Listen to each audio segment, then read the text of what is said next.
Assalamualaikum warahmatullahi wabarakatuh. Bismillahirrahmanirrahim. Alhamdulillahi rabbil alamin.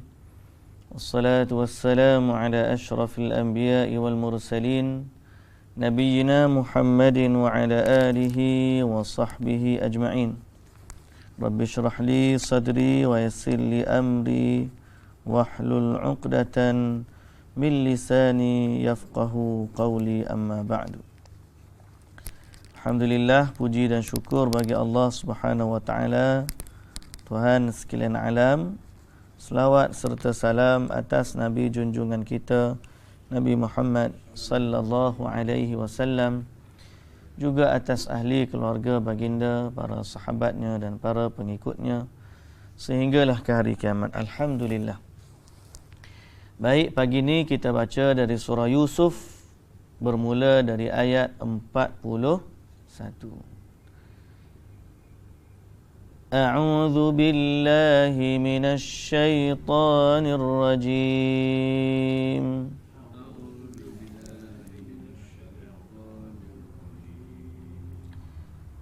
Bismillahirrahmanirrahim.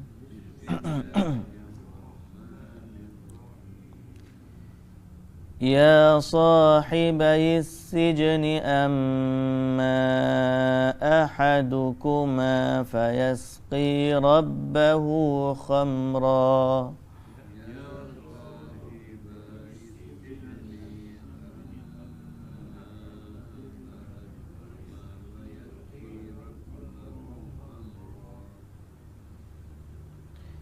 وأما الآخر فيصلب فتأكل الطير من رأسه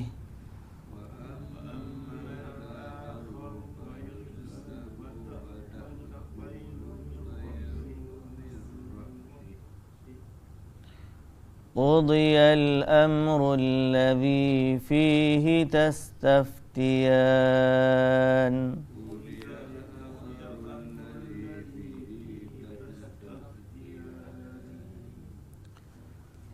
وقال للذي ظن أنه ناج منهما اذكرني عند ربك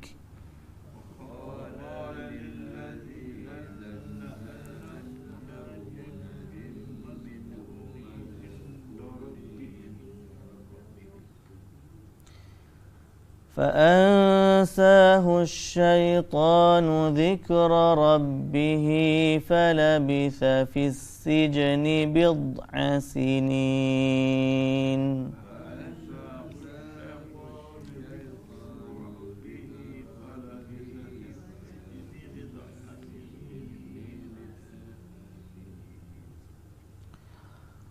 وقال الملك إني أرى 7 بقرات سمان يأكلهن 7 عجاف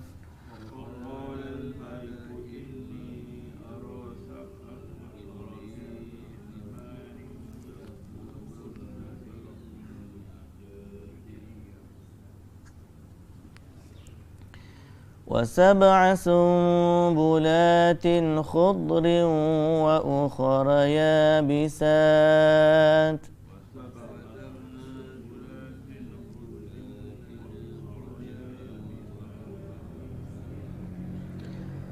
يا أيها الملأ أفتوني في رؤياي إن كنتم للرؤيا تعبرون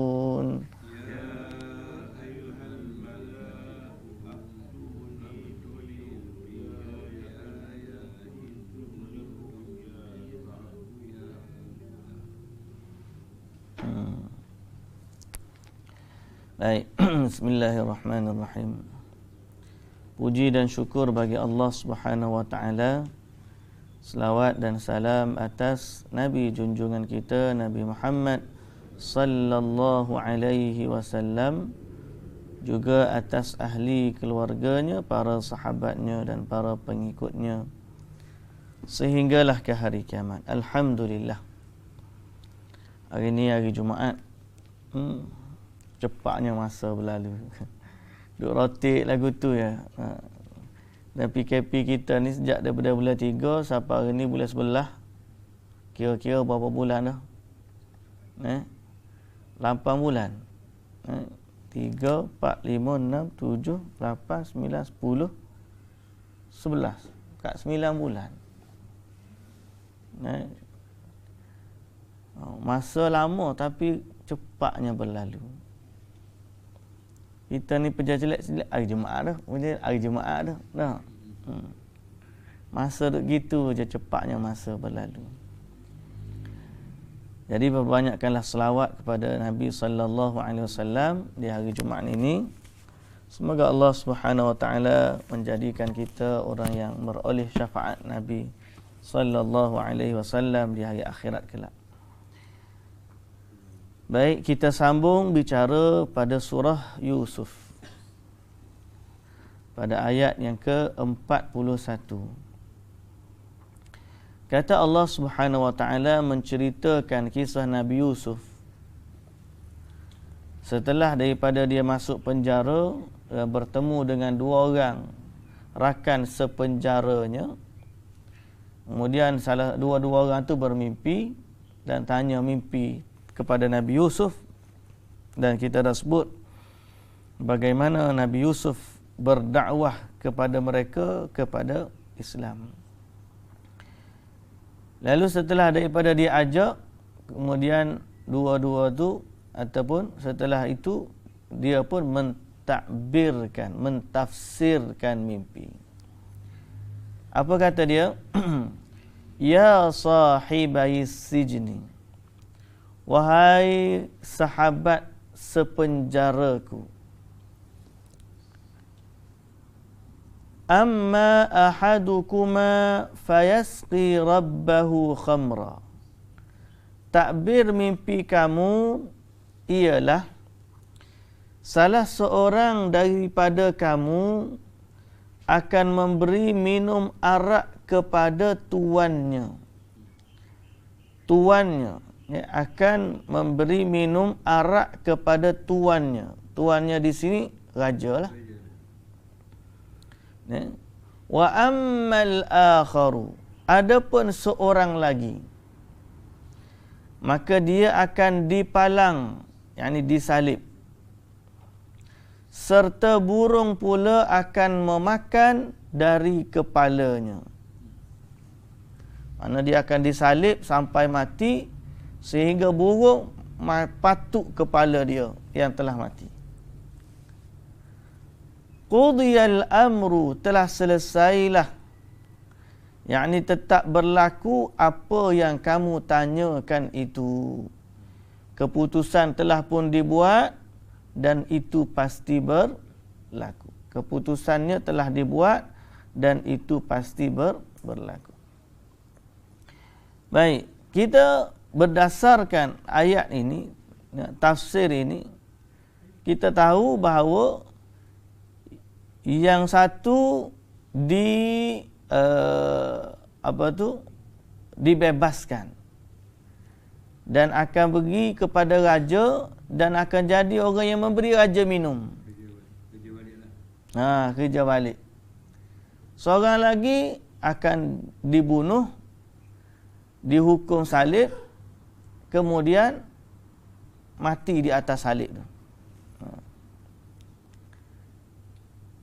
Dan kalau kita relate dengan yang mimpi, yang pertama tu yang mimpi perah anggur. Yang kedua tu yang mimpi junjung roti. Cuma disebut dalam tafsir di sini, bentuk ayat, sirah ayat, Nabi Yusuf alaihi salam, dia tidak mentakyinkan salah seorang. Kamu yang melihat yang perah anggur, kamu akan bagi raja minum. Kamu yang junjung roti, kamu akan mati. Dia tak sebut gitu dalam ayat ni. Ayat dia kata, amma ahadukuma, salah seorang daripada kamu. Amma ahadukuma, adapun salah seorang daripada kamu, lam yu'ayyinhu, dia tidak mentakyinkan, menentukan kepada salah seorang daripada mereka untuk menjaga perasaan seorang lagi. Tu ayat Quran sebut gitu. Walaupun zahir kita faham gitu, tapi dalam tafsir disebut walakinnahu lam yu'ayyinhu li'alla yahzuna dhak, supaya orang yang dihukum mati tidak bersedih hati. Dia kata apa? Salah seorang daripada kamu berdua ni akan kembali hidup, akan dibebaskan, kemudian akan bagi raja minum.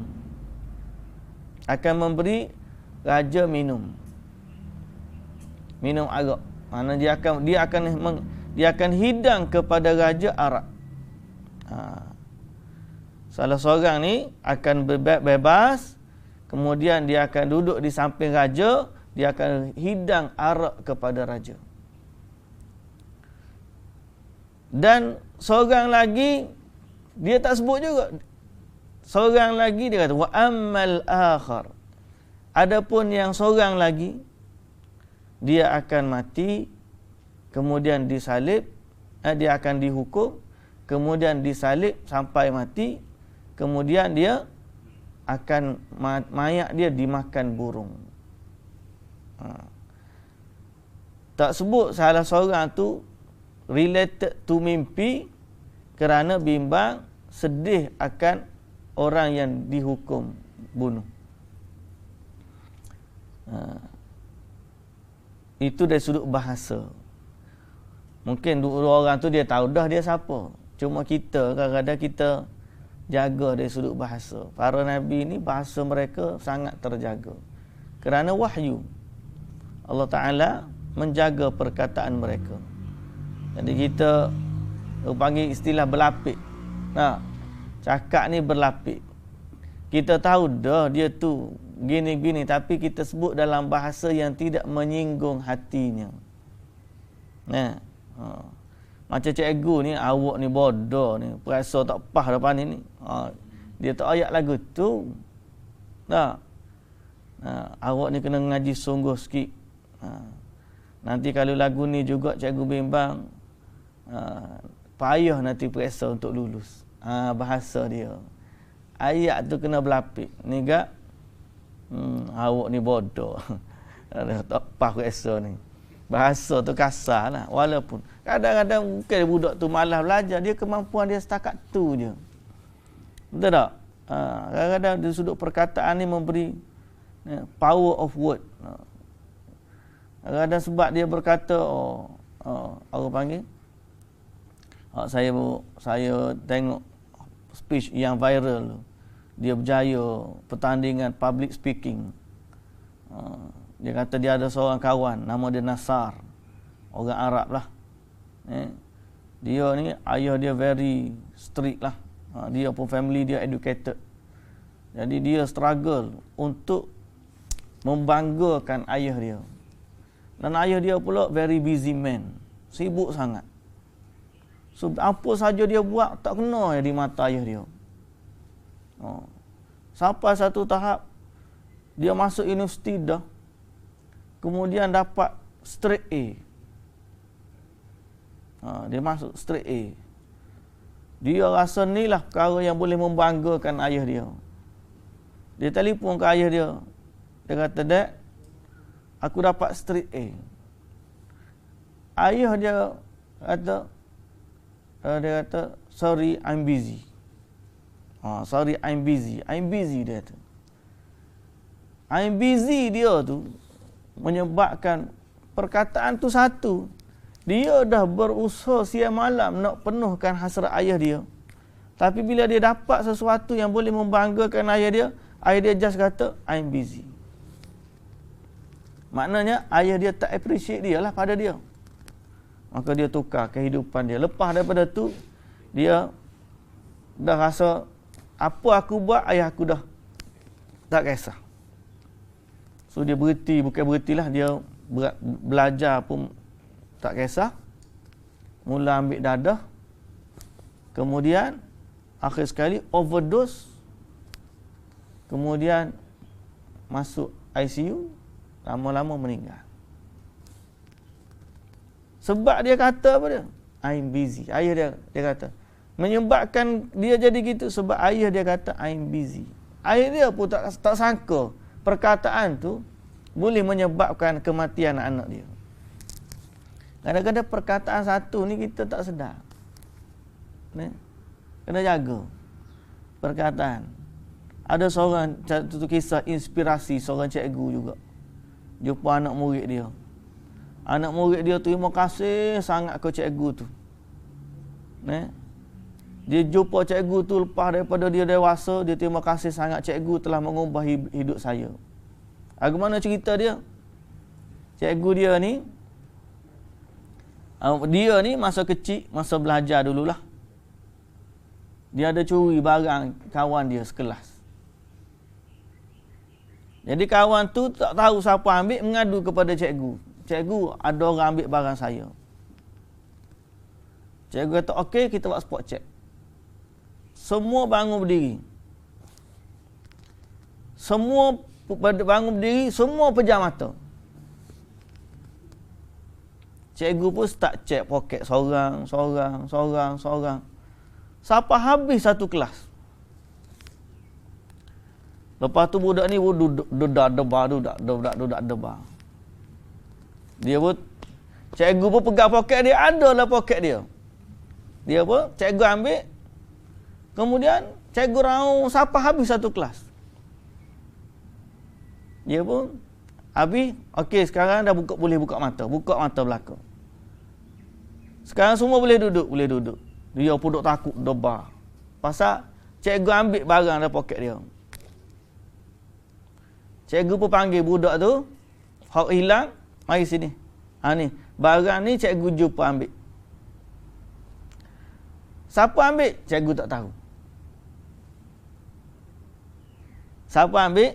Cikgu tak tahu. Budak ni kata, hari tu cikgu telah menyelamatkan maruah saya. Sehingga dengan sebab tu, saya hari tu memang insah dah, takut sungguh dah, kata takut orang tahu sekelas tahu saya curi, malulah saya, dia kata. Tapi alhamdulillah, terima kasih cikgu tak rayak siapa curi hari tu, sedangkan itu saya. Apa jawab cikgu tu? By the way, cikgu kata, by the way, sebenarnya aku pun tak tahu hari tu mu curi. Kalau mu tak bagi tahu. Anak murid dia kata, "Bapa pula cikgu?" Dia kata, waktu aku cek poket tu, aku pun pejam mata. Cikgu kata, waktu aku cek tu, aku pun pejam mata. Sehingga aku tak tahu siapa curi. Sehingga mu mari ngaku. Dia kata, tak apalah cikgu. Tapi sesungguhnya perbuatan cikgu itulah yang telah mengubah hidup saya. Kadang-kadang benda kecil je. Benda kecil je. Tapi dia memberi makna yang besar dalam kehidupan seseorang. Maka perkataan ni kena jaga. Related to kisah Nabi Yusuf alaihi salam, dalam tafsir ni sebut, bila Allah Subhanahu wa taala ceritakan takbirnya Nabi Yusuf tak ta'yin. Nabi Yusuf tak kata amal awwalu, adapun yang pertama. Kalau kita tahu pertama, kita tahulah secara susunannya hak ni dulu. Tak, tapi Allah Taala kata amma ahadukuma, salah seorang daripada kamu. So dia tak mention siapa-siapa, cuma dia kata salah seorang daripada kamu akan bebas, kemudian dia akan duduk dekat raja, dia akan jadi orang yang hidang arak untuk raja. Wa ammal akharu, seorang lagi akan mati. Jadi dia tak bagi tahu secara spesifik untuk menjaga hati orang yang akan dibunuh. Kalau dia tahu, sedihlah dia. Walaupun mungkin mungkin dalam hati dia tahu, tapi perkataan Nabi Yusuf jaga. Boleh jadi dia tahu dah, boleh jadi. Nah, tapi kita hak bercakap ni, kita kena berlapik lah. Nah, berapa ramai orang ni perkataan dia. Dengan sebab satu perkataan Nabi SAW kata dia jatuh ke dalam neraka beberapa darakat. Yahwi ila jahannam. Terhumban ke dalam neraka jahannam. Dengan sebab perkataan.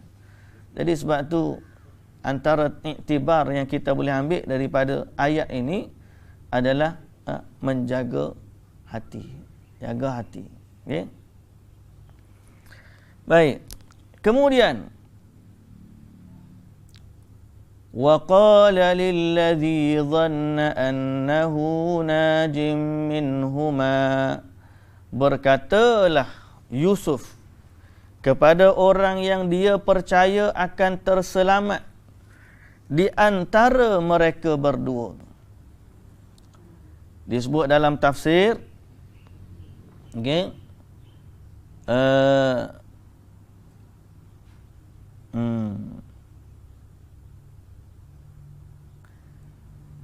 qala lahu Yusuf khufyatan 'anil akhar. Nabi Yusuf pergi bagi tahu secara sembunyi-sembunyi. Sebab dia tak nak bagi tahu kepada orang yang akan dihukum mati itu, kamulah yang akan dihukum mati. Jadi dia bagi tahu kepada orang yang akan selamat itu secara sembunyi. Wallahu a'lam. Wallahu a'lam li'alla yash'uruhu annahu al-maslub, supaya yang akan dihukum salib itu tidak berasa dialah yang akan dihukum mati. Jadi dia pun kata kepada orang yang dia percaya akan terselamat di antara mereka berdua. Lalu dia kata apa? Uzkurni inda rabbik, sebutlah perihalku kepada Tuanmu. Oh, dia bagi tahu siapa yang selamat di antara kamu ni, bagi tahulah kepada raja. Okay? Siapa yang selamat di antara kamu ni, bagi tahulah aku kepada raja.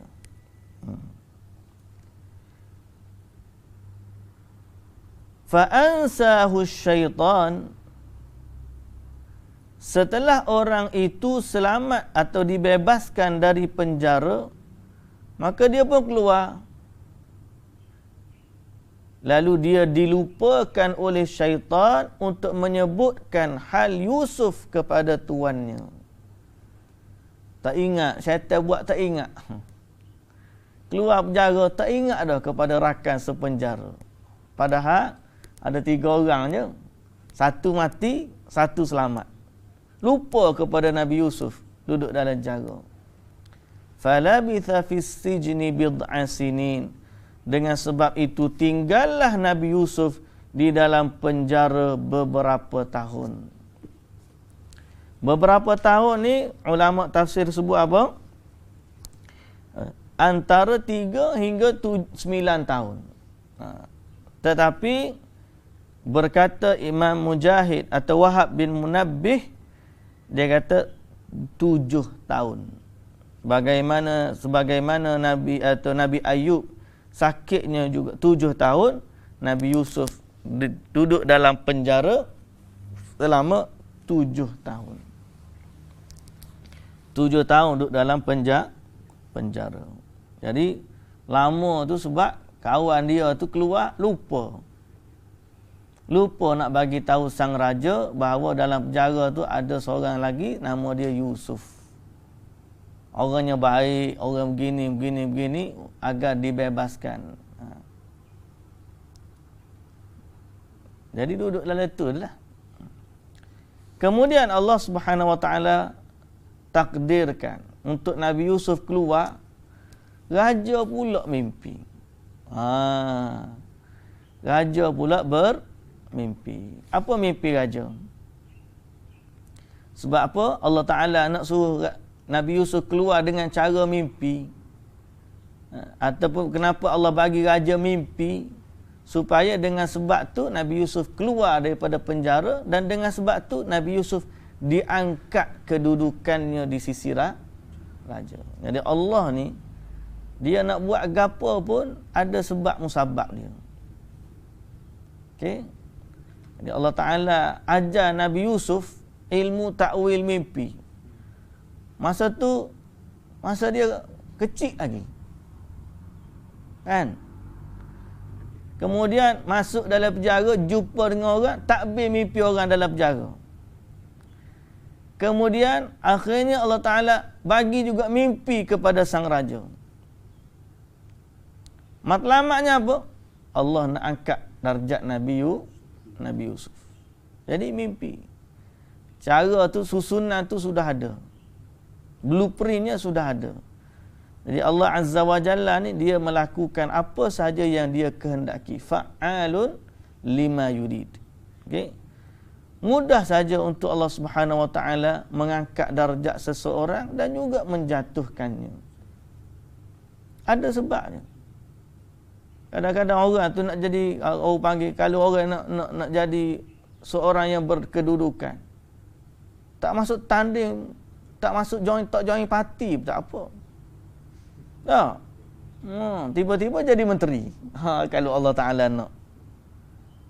Tak tanding, tak ada kursi.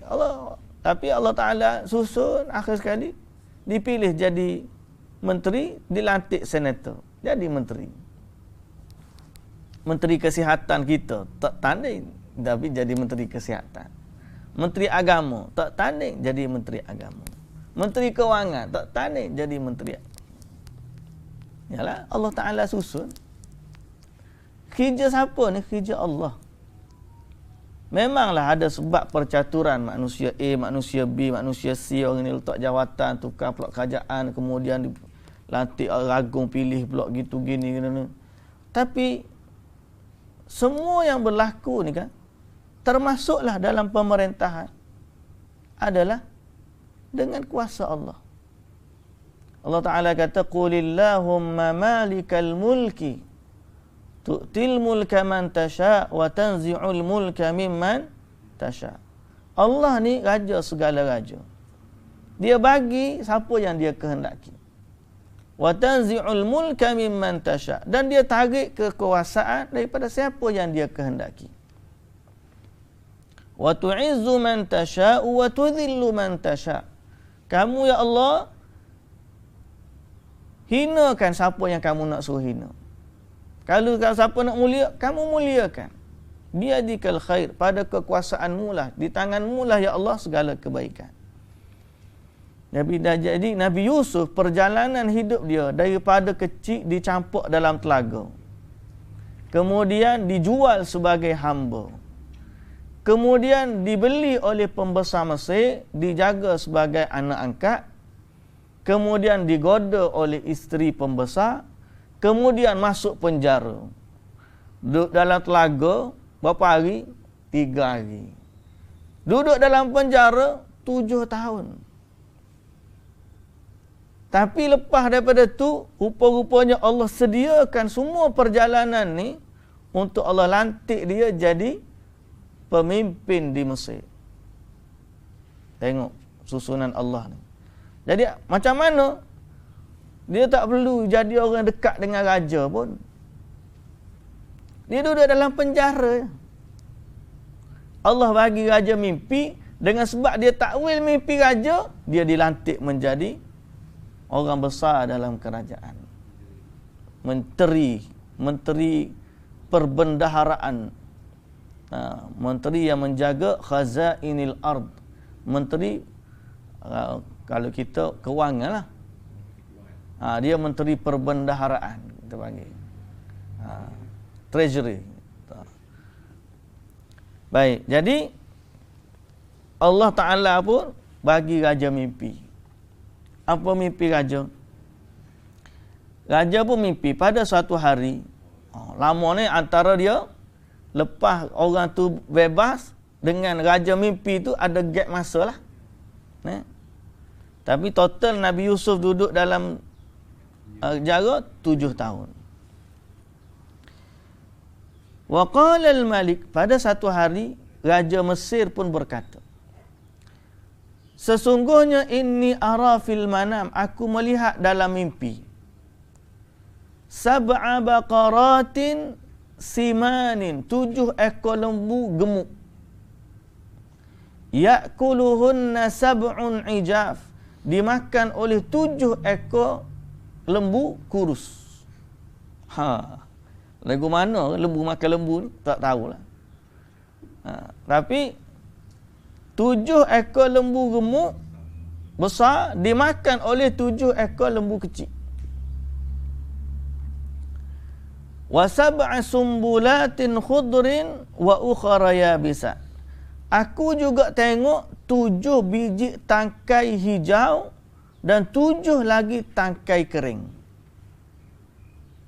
7 lagi tangkai kering.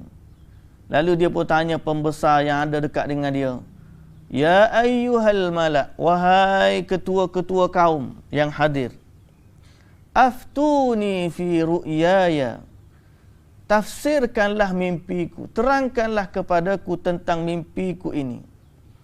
In kuntum lirru'ya ta'burun, kalau sekiranya kamu tahu apa makna dia.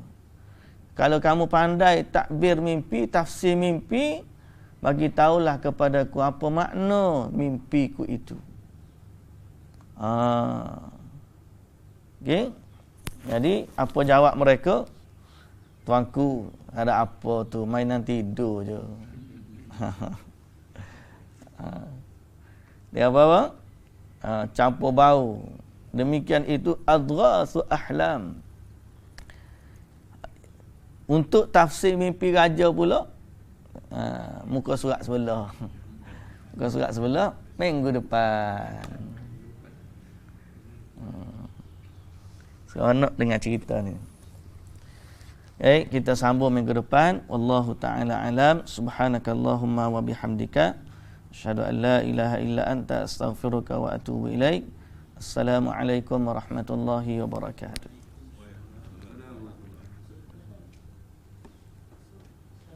Ada.